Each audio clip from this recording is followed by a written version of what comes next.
The off-road car racing fraternity converged on the Carnival City Casino and Entertainment Complex near Bragtown for the final round of the 2001 SA National Off-Road Car Racing Championship.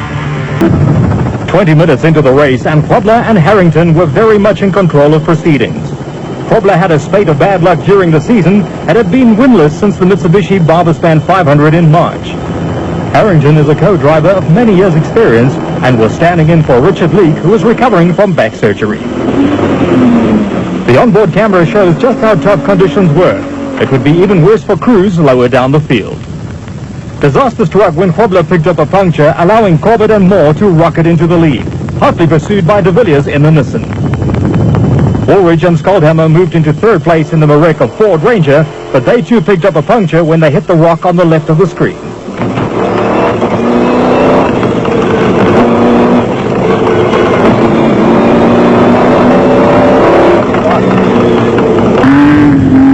The leading pack, Corbett and Moore, had achieved their objective, which was to lead the race in the Class D Patronus Cynthia Maisuzu.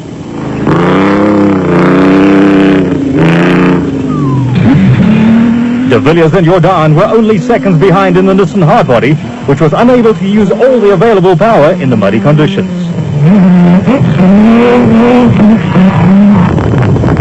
Carolyn and Tostega were having their last run in the works Mitsubishi Pajero and desperately wanted a win and the overall championship. They made steady progress through the field and picked off ill-handling special vehicles at will.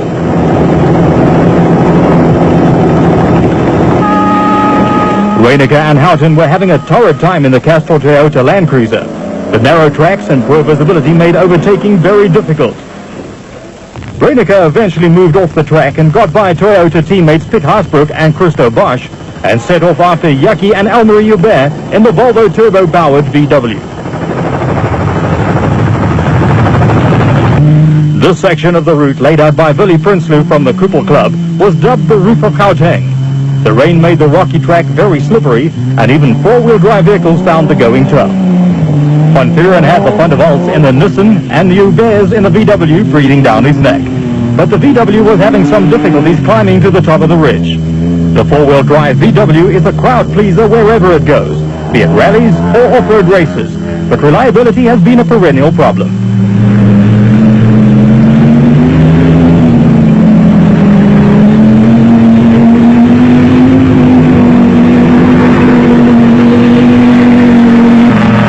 Tosca farmers, Haasbroek and Bosch, were well placed, with Bosch in with a chance of winning the Class D Co-Drivers Championship. Behind them, Lichtenberg 400 winner Cliff Barker and Malcolm Hubert in the Barker Performance Products Land Rover were forced to retire at the end of the first lap with a slipping clutch. A remarkable performance from KwaZulu-Natal cane farmers Manfred Schroeder and Jack Peckham saw them running well off the field in the Class E diesel-powered Mareka Ford Ranger. Right behind them were Reinecker and Houghton, who had moved well up the field. Special vehicles were littered all over the place, with crews watching helplessly as the production vehicles passed by. The conditions definitely did not favor the special vehicles, which struggled to get traction on the slippery slope.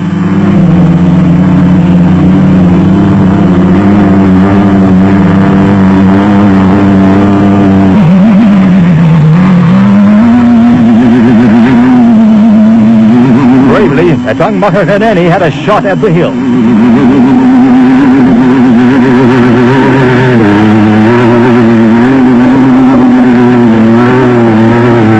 But all that effort in vain, he failed.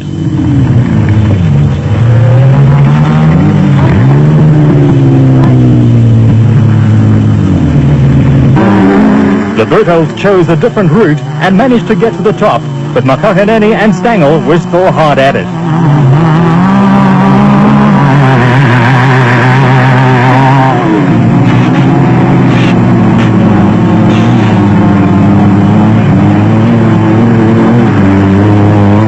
Reigning Class E champions Andrew and Chris Birkin were slowed when a rock smashed a rear wheel rim and a brake drum on the Hilux. They had to be content with second place in the class. MC Kutsia and Marius Liebenberg found the going tough, but not so the vacation van's Jeep of Paolo Piazzamuso and Scott Abraham. The 5,9-liter V8 powered monster made light work of the incline.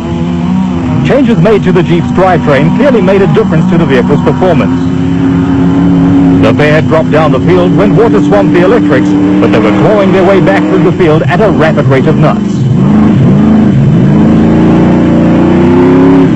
De Villiers and Jordan moved into the lead when the Isuzu broke a rear leaf spring eye halfway into lap 1. It was a case of 0-0 in 60 kilometers for Corbett and Moore.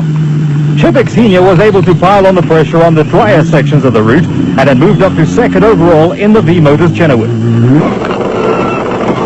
Problems for Woolridge and Skuldhammer. Down Murray, we want 3 spare wheels with that. 2 punctures dropped them down the field, but they had moved back up to third. Carolyn and Testega were well placed in the Mitsubishi Pajero, but were having problems with the replacement gearbox, which kept jumping out of second gear. Shumi van Vieren and Vani Kotze had taken over the Class D lead, but would later run out of spare tires and retire from the race. Maurice Lorraine in the Top Trans Mighty Mag held the Class B lead. A second puncture again dropped Reinicke and Houghton down the field, and they were faced with the frustrating task of making up lost places yet again. While Schroeder and Peckham continued on their merry way at the head of the Class E field, there were problems for Duncan Foss and Mike Griffith. Now we just got a bit stuck because the other route has been blocked open, so we tried here, but we'll make the yes, okay. After struggling up the rocky incline, MC Gutierrez proceeded to bury his Toyota Land Cruiser in a muddle. Henry Kirstein and René Justus' charge at the head of the Class B field came to a disastrous end when they crashed the Circle Rock Sandmaster. Oh, we broke a boat jump. One of those things. Yes, yeah. And just around the corner. And what happened, we were leaving the class when that happened, and you know, and all the shit in the world that goes with it.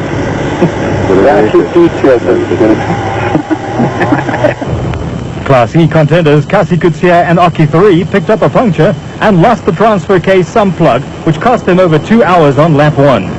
Kutsia tracked for 8 kilometers to find oil and a sump plug, only for the pair to later be time barred. At the end of lap 1 on the Carnival City Casino 400, the race leaders were Anil de Villiers and Francois Jordan in the Nissan Hardbody Super Truck. It was a case of 1 down, 2 to go.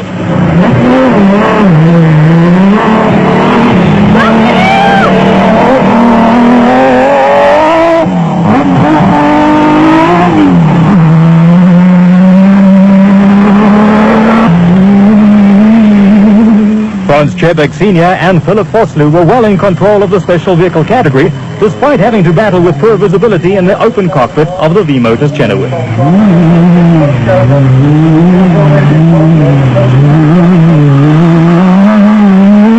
Production Vehicle Championship leaders Bucks Carolyn and Henny Testega soldiered on in the ailing Mitsubishi Pajero, and third overall was fair reward for their consistent efforts.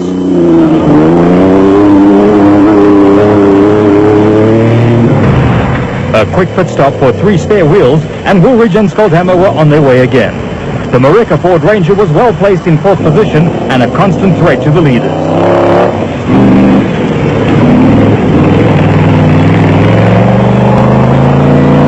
Arpi Reinicke and Robin Houghton had again worked their way through the field and held down 5th place, 11 minutes behind the leading crew.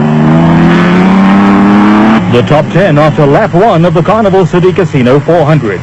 Production vehicles dominated, with only 2 special vehicles in the top 10 after 135 kilometers of tough racing.